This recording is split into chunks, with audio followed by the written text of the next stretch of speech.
அப்ப திமுகவில் இருந்துதான் இவர் அனுப்பப்பட்டாருன்னு ஒரு விமர்சனம் வருது. அது உண்மையா சார்? இவர் தானே வேலை, அவங்க கட்சியில பொறுப்புல இருந்தா கட்சியிலிருந்து நீக்கப்படுகிறார், இன்று முதல் கழக உடன்பிறப்புகள் யாரும் தொடர்பு வைத்துக் கொள்ள அறிக்கை பார்த்தீங்களா? இல்லையே.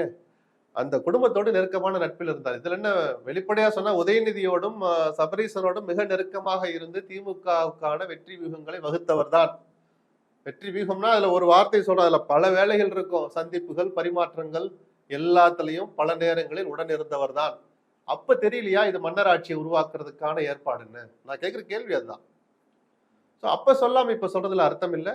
சரி, இப்பதான் எனக்கு அந்த புத்தியில உரைச்சிச்சுன்னா இனிமேல் அந்த நல்ல அரசியலை கட்சி கட்டுப்பாடுகளை மீறி செய்கிறாங்க விமர்சனம் வராம செய்யணும்.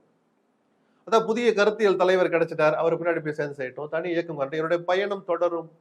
இதே குரல் தொடர்ந்து ஒழிக்கும், ஒடுக்கப்பட்ட மக்களுக்கு அதிகாரத்தை பெற்றுத் தருகிற குரல் தொடர்ந்து ஒழிக்கும்.